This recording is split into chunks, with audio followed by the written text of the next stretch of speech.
예. 힘든 상황에 처했을 때라는 점으로 하나님 말씀 증거하겠습니다. 오늘 본문은 사람이 어떻게 관계를 맺느냐에 대한 문제입니다. 우리가 맺는 관계는 세 가지가 있습니다. 첫 번째, 하나님과의 관계. 두 번째, 나에 대해서. 세 번째, 세상에 대해서.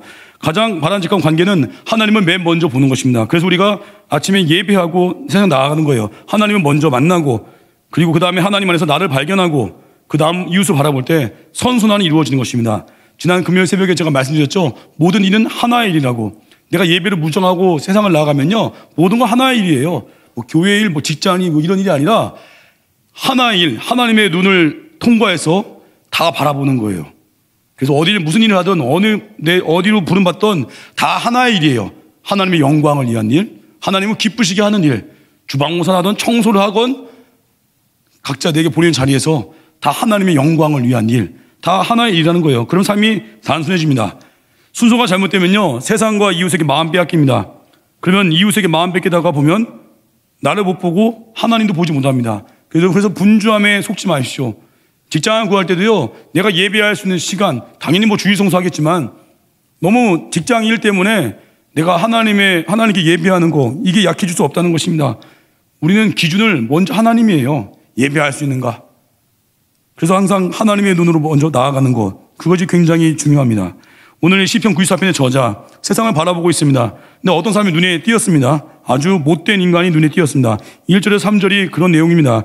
1절 보니까 여호와여 복수하신 하나님이여, 복수하신 하나님이여, 빛을 비추어 주소서. 저 인간에게 복수 좀 해달라는 것입니다. 2절 보니까 심판, 벌을 내려달라는 거예요. 3절은 뭐래요? 그 사람이 악인이라는 거예요. 여호와여 악인이 언제까지 개가를 부르리까. 악인이 절대로 개가 승리의 노래를 부르지 못하게 해달라는 것입니다. 4절 보니까 그들이 마구 짓거리며 오만하게 떠들며 죄악을 행하는 자들이 다 자만하나이다.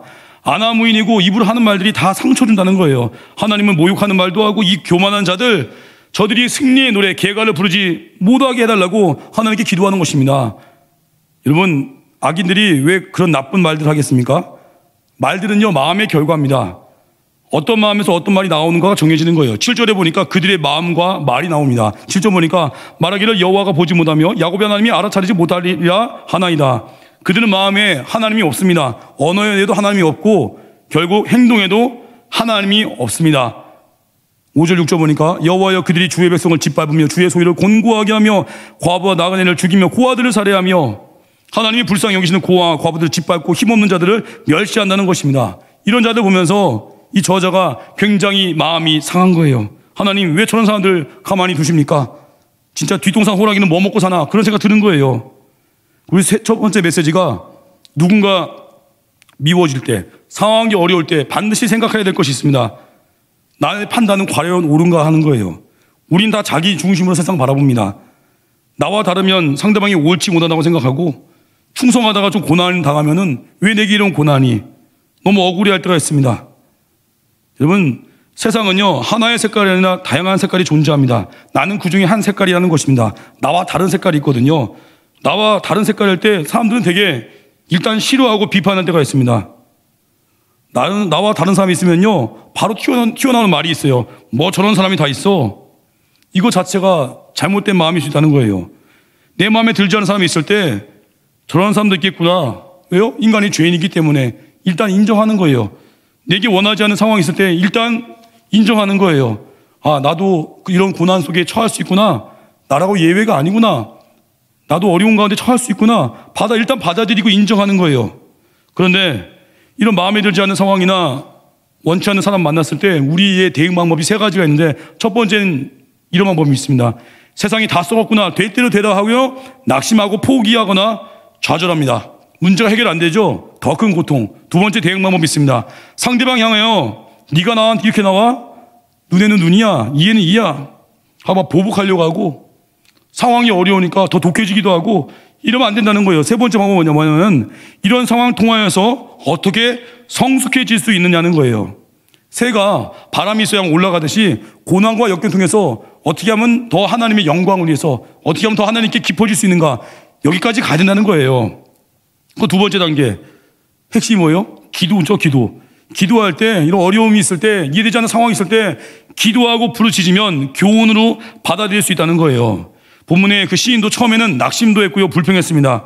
뭐 저주도 막 퍼부었어요. 그런데 이래서는 안 된다 생각하고 하나님을 바라보고 기도하기 시작합니다. 그때 어떤 일이 생겼냐면 8절입니다. 백성 중에 어리석은 자들아 너희는 생각하라. 무지한 자들아 너희가 언제나 지혜로울까. 하나님 하신 말씀이거든요. 지금 이 사람은 자기가 제일 똑똑하다고 생각하고 자기 마음에 안 드는 자 무시하고 심판하는데 하나님이 말씀하시는 거예요. 너희가 언제나 지혜로울까. 네가 지금 다가 아니라는 거예요. 지혜 얻으라는 것입니다. 어떤 지혜요?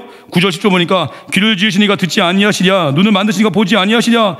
무패선 징벌하시니 곧 지식으로 사람을 교훈하시니가 징벌하지 아니하시랴. 하나님이 귀를 지으셨다는 것입니다. 지으신 하나님이 들으십니다. 눈을 지으신 하나님이 보신다는 것입니다. 열방을 징벌하시는 이가 판단 기준이 있다는 것입니다. 하나님이 세상을 통치하는 기준이 있고 다 알고 계신다는 것입니다. 그래서 네가 듣는 거 하나님이 못 듣겠느냐? 네가 보는 거 하나님이 못 보시겠냐는 거예요. 그렇다면 악인이 득세해서 우리 속을 뒤집어 놓을 때 힘들게 하는 상황, 의인을 교훈하기 위함이라는 것입니다. 악인이 지금 형통하고 있을 때 하나님의 관점은요, 악인 중심이 아니에요. 악인이 힘을 얻어서 사람들을 괴롭게 하더라도요, 악인이 하나님의 마음의 중심이 아니라 하나님의 관심은 항상 의인이에요. 악인에게 복 주려는 게 아니라 하나님 백성들을 훈련시켜서 잠깐 그 고난 허용한 거거든요. 우리를 성장시키기 위한 목적. 12절 보니까 여호와여 주로부터 징벌을 받으며 주의 법으로 교훈하심을 받는 자가 복이 있나니. 이게 뭐냐면 주로부터 징벌 받는다. 악인이 잘 되고 있을 때 내 마음에 안 드는 자가 잘 나가고 있으면 어때요? 우리는 내가 꼭 징벌 받는 것 같죠. 내가 뭘 잘못했나. 원통하잖아요. 의인이 고통받는 거잖아요. 그게 나에게는 징벌이 되는 것 같은데 어떻게 해야 되냐면 주의 법으로 교훈하심 받는 자가 복이 있다는 거예요. 교훈을 받는다는 거. 악인이 잘 돼서 의인인 내가 고통당하는 상황, 하나님 나를 지금 교훈하시는 것이구나, 나를 성장시키기 위한 것이구나 라고 받아들여야 된다는 거예요. 왜냐? 나도 완전한 인간이 아니거든요. 나도 부족하거든요. 내가 생각하는 저 악인만 항상 심판의 대상이 아니라 나 자신도 부족한 죄인이거든요. 완벽할 수 없거든요. 나도 성장해야 하기 때문에 교훈하심을 받는 자가 복이 있나니. 징계와 고통당할 때 하나님 왜 저 악인은 놔두시고 나에게 이렇게 힘든 징벌 주십니까? 하고 불평하는 게 아니라 이 힘든 상황을요, 교훈을 받아보십시오. 이것이 복된 마음이라는 거예요. 그럴 때 내가 성숙해집니다. 사회악이 막 가득하고 마약이 난무하고 막 도둑도 많고 이런 타락한 세상 속에 있을 때 내 집에 만약에 도둑이 들었다 할 때 어떤 생각을 해야겠습니까? 이런 썩은 놈의 세상에 온통 도둑놈뿐이구나. 이런 나라에서 어떻게 살 것인가 라고 할 거 아니라 하나님이 내게 주신 교훈으로 받으라는 것입니다. 우리 집에 도둑이 왜 들었을까? 내가 너무 집안에다가 쌓아만 둔 거 아닌가? 내가 흘려보내지 않고 내가 맨날 꿍치고 있지 않았을까? 내가 너무 세상에 마음 둔 게 아닌가? 어차피 다 두고 할 건데 재물이 욕심내면 안 되는 것이구나. 언제든지 없어질 물질인데 빨리 다 써야겠구나. 죽을 때 재산을 재료로 만들어야겠구나. 이렇게 하나님의 교훈으로 받아들이라는 것입니다. 그래서 도둑이 들고 내 재산 잃어버려도요, 여전히 하나님 날 사랑하고 있습니다. 이 세상의 물질에 너무 마음 두지 말라고 하는 사랑의 교훈으로 받아들이라는 것입니다. 또 우리 질병에 문제가 있죠. 왜 충성하는데 내게 질병이 있을까? 왜 충성하는데 아플까? 왜 내게 병을 주시나 원망스럽다가 아니라 하나님이 내게 교훈 주었다 생각하는 거예요. 세상이 다가 아니었구나. 하루하루 사는 것이 하나님의 은혜였구나. 내가 약해서 주님을 더 바라보는구나. 누군가도 다 이렇게 연약함이 있구나. 이제야 내가 다른 사람의 연약함을 알게 되었구나 라고 교훈으로 받는 것. 이게 믿음의 길이라는 거예요. 저도 교훈으로 받기 힘든 상황 중에 하나가 뭐 자주 얘기했지만 저희 집 막내 아이예요.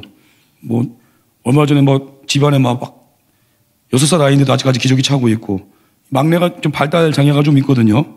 저는 그래서 우리 교회 그 영유아부 선생님들께 늘 감사하고 죄송해요. 저희 아이를 이렇게 전담 마크 해준 선생님들 계시고 저희 막내 아이를 정말 사랑으로 사랑으로 돌봐주시는 여기 박혜원 전사님 여기 앉아 계시기도 하고 너무 빚진 마음이 있어요. 감사하고. 그럼 제가 오늘 아침에 주일 아침 전세기 모임을 인도하려고 집에서 나오다가 문득 막내를 바라보는데 한 명이 떠올랐어요. 헨리 나우엔, 위대한 영성학자죠. 신학교 교수로 있다가 캐나다에 있는 발달 장애인 공동체 라르쉬 데이브레이크에 가서 거의 9년 정도 이렇게 헌신했다고 합니다. 보니까. 근데 헨리 나우엔이요, 교수로 있을 때는 느끼지 못했던 하나님의 깊은 임재를 발달 장애아, 특별히 거기 뭐 아담이라는 아이를 돌보면서 했던 그 책도 쓴 것 같아요. 한마디로 그런 연약한 아이를 돌보다가 그 약함 속에서 묻어나오는 하나님의 임재와 사랑을 느꼈다고 하잖아요. 그래서 제가 짧게 그 기도했어요. 하나님, 저도 우리 막내 아이를 통해서 일단 사랑으로 돌보고 또 저의 부족한 영성을 키워주십시오. 얼마나 제가 영성이 부족하면 우리 막내 아이에게 이런 발달 장애라는 연약함을 허락하셨는지 제가 알게 하옵소서. 그 짧은 기도와 축복 기도를 하고 전세기 모임을 왔는데 교훈을 받는 거예요. 상황에 대해서 왜 내게 이런 아이가 아니라 몰라요. 저는 항상 부족하기 때문에 하나님이 가장 옳다는 걸 믿거든요. 제가 깨지면서 배워가는 과정 속에 있습니다. 그래서 우리 신앙생활 할 때 교훈으로 받아들이십시오. 힘든 상황을 허락하신 이유, 내게 찬양 있잖아요. 내게 허락하신 시련 통해서 우리 믿음 강해진다고 나는 믿는 찬양 있잖아요. 하나님 주신 교훈으로 받아들이면 성장이 있습니다. 얼마나 제가 영성이 부족하면 저희 막내를 통해서 저를 깊어지게 할 것인지 그런 기대를 오늘 아침에 처음으로 하고 나왔어요. 하나님 AW 토조의 불같은 능력을 제게 주시고 마틴 로이드 존스의 그 불붙은 논리를 제게 주시고 헨리 나우엔의 그 깊은 영성을 제게도 주옵소서. 오늘 그게 제 기도 제목이 됐습니다. 세 번째, 교훈을 받아들인 결과가 뭐냐면 복이 있고 평안함이 있다는 거예요. 사랑을 확인한다는 거예요. 하나님이 갚아준다는 것입니다. 12절 보니까 여호와여 주로부터 징벌을 받으며 주의 법으로 교훈하심 받는 자가 복이 있나니 복이 있다는 거예요. 우리 마음이 13절입니다. 이런 사람에게는 환난의 날을 피하게 하사 악인을 위하여 구속인을 팔 때까지 평안을 주시리이다. 마음에 평안을 주신다는 거예요. 악인은 도구입니다. 악은 도구예요. 때가 되면 심판할 구속인을 파고 있으니까 그거 걱정 말고 하나님이 너에게 준 그 일, 그거 열심히 하라는 거예요. 우리에게 준 일을 감당하라는 것입니다. 그리고 하나님의 교훈을 받고 평강을 유지하는 것입니다. 그러면 14절에 깨달음이 있죠. 여호와께서는 자기 백성을 버리지 아니하시며 자기의 소유를 외면하지 아니하시리로다. 하나님이 날 버린 게 아니었구나 깨닫는 거예요. 변없는 신뢰와 사랑을 확인하는 거예요. 15절 말씀 보니까 심판이 의로 돌아가니 마음이 정직한 자가 다 따리로다. 하나님은 때가 되면 심판하시는 분입니다. 그래서 내가 보복하려고 하는 거 다 어리석은 거예요. 내가 갚으려고 하는 거, 이를 갈고 있는 거, 그게 정말 마음이 찢어지게 아픈 거예요. 하나님 백성은요, 온유함으로 이기는 거예요. 사랑으로 이기는 거예요. 사랑하다 죽어버리는 거예요. 마음에 들지 않는 세상에 있을 때, 부조리 같은 일들이 있을 때 내가 무너지지 않는 방법이 있습니다. 하나님이 갚아준다는 거예요. 하나님이 알고 계시다는 거예요. 20절 보니까 율례를 빙자하고 재난을 꾸미는 악한 재판장이 어찌 주와 어울리리까? 어울릴 수 없죠. 21절 보니까 그들이 모여 의인의 영혼을 치료하며 무죄한 자를 정죄하여 피를 흘리려 하나 이런 모순되는 일이 있지만 22절 보니까 여호와는 나의 요새이시오 나의 하나님은 내가 피할 반석이시라. 모순 같은 상황 속에 있다 할지라도 주님은 나의 요새 피할 반석, 나를 보호한다는 거예요. 이것이 바로 경건이에요. 세상에 악함이 있을 때 악함과 싸우다가 더 지독해지는 게 아니라 나를 향한 교훈을 받아들이고 하나님 의지하는 것, 이럴 때 우리가 경건해진다는 것입니다. 선배 목사님께서 들려주신 이야기인데요, 자기가 알고 있는 다른 교회 이야기입니다. 자기가 잘 알고 있는 그 애국 집사님이 계시대요. 군인 출신이라고 합니다. 나라에 대한 사랑이 무지무지 강한 분이래요. 그러면서 최근에 나라의 상황들을 보면서 그 집사님이 무지 분노가 심했다고 합니다. 화가 나서 못 살겠다는 거예요. 입을 열면 자기랑 정치 색깔이 다른 자에 대한 분노가 가득합니다. 그러다 보니까 몸이 일단 쇠약해지더래요. 더 분이 생기고 의분이 대단하대요. 선배 목사님 보니까 그 집사님 정상이 아니래요. 나라 사랑은 좋은데 자기랑 색깔 다른 사람을 저렇게 미워하는 게 그 불쌍하다는 거예요. 그 집사님과 식사 기회가 있어서 선배 목사님이 일부러 옆에 앉았다고 합니다. 얘기합니다. 집사님에게. 하나님 믿으시죠? 그럼 믿습니다. 하나님 믿는데요. 그러면서 얘기합니다. 그 집사님께. 집사님께서 나라 사랑하는 건 알겠는데 나라 사랑에 대한 또 책도 내신 분이래요. 책도 내시고 강연도 나가시는 거 아는데 내가 옳다 믿는 것을 위해서 그렇게 하는 건 대한민국 국민으로서 마땅한 것이지요. 그러나 내 편이 아닌 사람들이 미워서 잠을 못 자고 어떻게 대한민국 국민이 저럴 수 있냐고 분노에 사로잡히면 안 됩니다. 집사님, 우리나라의 주인은 나도 아니고 나와 색깔이 다른 그 사람들도 아닙니다. 이 나라 주인은 하나님이고 이 나라는 하나님이 통치하십니다. 하나님이 귀가 있고 눈이 있어서 들으시고 판단하시고 때가 되면 옳게 행한 자는 옳게, 그렇게 행한 자는 거기에, 그렇게 행한 자는 판단하실 것입니다 라고 얘기했어요.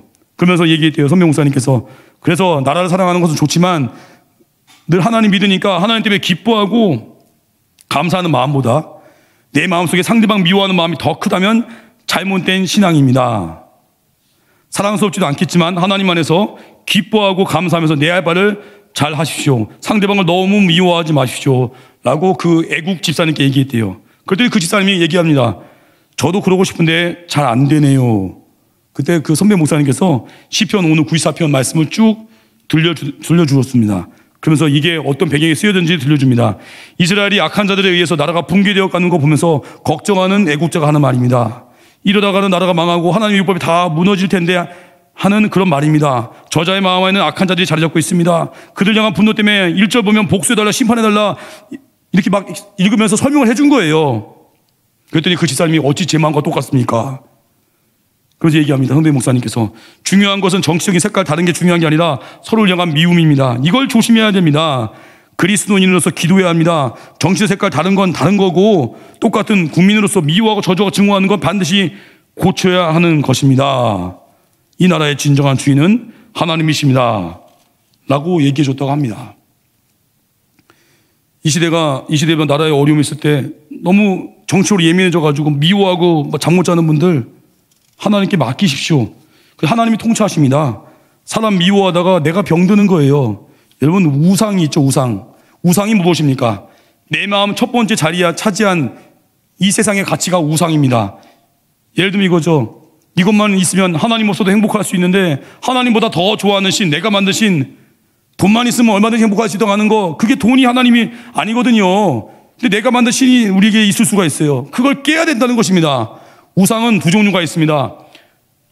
좋은 우상, 나쁜 우상, 다 결국 우상이에요, 우상. 근데 좋은 우상은 뭐냐면은 내가 원하는 것, 자식 잘 되는 것, 건강한 것, 돈 많이 버는 것, 명예와 권력 얻는 것 좋아 보이지만 하나님보다 더 사랑하면 이게 뭐예요? 우상 된다는 거예요. 두 번째 나쁜 우상. 이거 원래 나쁜 건데 더 나빠져요. 우상까지 돼버리는 거예요. 이것만 없으면 발을 편히 뻗고 잘 텐데, 저 인간만 안 보면 인생 살만 날 텐데, 그 미움이 하나님을 사랑하는 것보다 더 크면 그게 나쁜 우상이 나는 거예요. 나쁜 우상의 대표적인 게 뭐예요? 미움. 미움도요, 믿음입니다. 그들이 나의 삶을 파괴할 수 있다고 생각하니까 좌절, 낙심하고 미워하는 거예요. 원수와 대적자들의 힘을 믿는 것도 믿음이에요. 원수가 내 삶을 파괴할 수 있습니까? 없습니다. 왜요? 모든 것이 하나님 손 안에 있습니다. 그래서 원수의 힘을 너무 믿어버리고 원수를 너무 미워하다 보면 그 믿음대로 내 삶이 파괴되는 거예요. 본문에 이 사람이요, 그런 식으로 계속 나온 거예요. 마지막에 하나님께 기도하면서 깨닫는 겁니다. 이걸 해결하는 방법이 뭐냐? 내 마음을 쏟아 부어야 된다는 거. 다 하나님께 토로해야 된다는 거. 내가 그 사람 고칠 수도 없고 그 사람에게 내 분노를 쏟아 부어봤자 싸움만 나버리니까 또 아무 말도 안 하면 내 속이 다 타버리잖아요. 하나님께 가서 다 쏟아부어야 된다는 것입니다. 서운함, 가슴 아픈 것, 응어리를 하나님께 다 쏟아부어야 된다는 거예요. 예전에 제가 유종호 사모님 말씀드렸죠. 사역하다가 이렇게 힘들고 어려울 때 친정어머니가 그랬대요. 교회에 와서 몸빼 바지 입고 다리 큰 대자로 쫙 벌리고 하나님께 다 고자지대라. 이 마음이 응어리가 풀릴 때까지 교회 와서 몸빼 바지 입고 다리 쫙 벌리고 편하게 앉아서 마음껏 널 힘들게 했던 그분들을 놓고 다 고자지대라. 유종호 사모님이 막 별얘기 다 했대요. 막 자기 힘들게 한 그 집사님 다리 부러지게 해달라. 다음날 진짜 기부 싸고 왔대요. 진짜 그런 게 함부로 하면 안 될 것 같은데. 그리고 막 기도하다가 2달째 넘어가니까 유종호 사모님 큰 대자로 몸빼 바지 입고 기도하던 유종호 사모님이요, 다리가 모아지더래요. 무릎을 꿇게 되고요, 자기를 힘들게 했던 자들을 위해서 중보기도의 눈물이 나오더래요. 성령이 역사하신 거죠. 응어리들을 다 쏟아내니까, 다 풀어내니까 성령은요, 우리를 하나님의 마음으로 이끄십니다. 우리가 할 시도가 뭐예요? 하나님께 쏟아붓는 것입니다. 사람에게 쏟아붓는 것이 아니라, 전하게 붙드는 것이 아니라 내 모습 그대로 받으신 하나님께 다 쏟아부으면 주님이 치유하신다는 거예요. 그러면 어떻게 되냐면 쏟아부으면 감정이 해소가 되고요, 정상 감정으로 돌아오게 되고, 더 기도하면 어떻게 돼요? 내게 주신 은혜가 얼마나 큰지 생각하면서 기쁨과 감사가 터져 나옵니다. 그래서 우리 신앙생활이 처음엔 나쁜 것부터 막 쏟아져 나오는 것 같지만 하나님께 쏟아붓고 감정을 토로할 때 주님이 만지시고 위로하십니다. 그리고 결론적으로 우리가 미워하는 그 사람 때문에 나라가 왔다 갔다 하는 게 아닙니다. 하나님이 나의 주인 되시고 이 나라 주인 되시는 걸 보게 되니까 위로와 평안이 임하는 거예요. 17절 보니까 여호와께서 내게 도움이 되지 아니하셨더라면 내 영혼이 벌써 침묵 속에 잠겼으리로다. 하나님 앞에 우리 마음 다 쏟아 놓을 때 우리 영혼이 파괴되지 않는 것입니다. 19절 보니까 내 속에 근심이 많을 때 주의 위안이 내 영혼을 즐겁게 하시나이다. 주의 위안이 있습니다. 주의 평안함이 있습니다. 그래서 22절 23절 여호와는 나의 요새시오 나의 하나님은 내가 피할 반석이시라. 23절 그들의 죄악을 그들에게 돌리시며 그들의 악으로 말미암아 그들을 끊으시리니 여호와 우리 하나님이 그들을 끊으시리로다. 아멘. 하나님이 갚아주십니다. 제가 오전에 전세기 설교 말씀 때 정치의 우상에 대한 설교를 좀 했습니다. 정치도 우상이 될 수 있다는 거예요. 우린 역사의 주관자이신 하나님을 믿어야 됩니다. 어니스트 베커가 이런 말을 했습니다. 사람들이 하나님의 실체를 잃어버리게 되면 그들이 종교 체험에서 얻는 만족을 로맨틱한 사랑에서 얻으려 하는 속성이 있다 라는 말을 했습니다. 교회가 하나님의 실체를 잃고 한마디로 하나님의 임재를 상실한 채 명목상의 종교생활을 하면요, 그 빈 공간, 그 허한 영적으로 비어있는 곳을 엉뚱한 곳으로 채우려고 하는 것 중에 하나가 정치하는 거예요. 어떤 사람은 돈이 될 수 있고 명예가 될 수 있고 또 누구에게 정치하는 거예요. 정치가 우상되면요, 정치 지도자가 메시아인 줄 착각을 합니다. 그리고 정치적인 정책을 구원의 교리로 여기는 자도 나옵니다.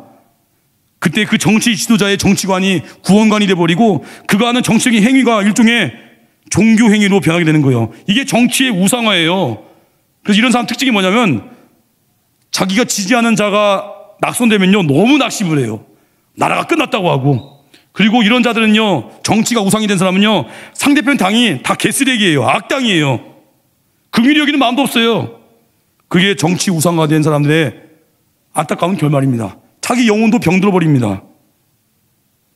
이 나라의 통치는 하나님이십니다. 나라 위에 기도하면서 각자 자기 신앙 양심껏 투표하고 하는 것입니다. 이리저리 진영 논리로 싸우는 거 아니에요. 제일 어리석은 목사님 중에 교회에서 강단에서 정치 얘기해서 성도의 반을 잃어버리는 목사님들, 안타까운 현실 아니겠습니까? 복음만 해서 하나 된 교회를 어떻게 정치 우상화로 인해서 나눌 수 있겠습니까? 결론적으로 우리 미움도 우상될 수 있어요. 그 사람에 대한 미움 때문에 내가 하나님께 가는 게 방해가 된다면 미움이라는 우상 제거해야 됩니다. 결론, 마음에 들지 않는 사람이나 상황 만났을 때 낙심하거나 보복하는 것이 아니라 하나님께 가기로 결단하십시오. 그거 어떻게 가야 돼요? 기도가 답이죠. 기도하고 쏟아보면 교훈을 받을 수 있어요. 내게 유익하게끔 해석이 되는 것입니다. 상황 속에서 더 깊어지는 것을 발견하고 이제는 기쁨과 감사함으로 나아갈 수 있는 내 영혼의 담대함과 열정이 회복되는 것입니다. 그래서 언제까지 기도해야 돼요? 응어리가 다 해결되고 마음에 담대함이 생기고 열정이 불타오를 때까지 기도의 불을 타오르게 하는 것입니다. 그러면 결과가 뭐예요? 복이 임한다는 거예요. 평강 임하고 하나님의 사랑을 재확인하고 하나님의 갚아주심 믿게 되고 여유가 생기고 그 어떤 것도 우상이 될 수 없고 내가 만든 신을 깨버리고 이젠 주와 함께 맡겨진 부르심의 사명, 예배, 기도, 선교, 그게 나라를 구하는 것, 그래서 모든 것을 더하시는 은혜를 경험하는 것입니다. 우리 안에 있는 다가오는 미움, 상황의 어려움들 거기 눌리지 마시고 주님께 쏟아 부으십시오. 승리할 것입니다. 자리에서 일어나겠습니다. 예수의 길 찬양하겠습니다.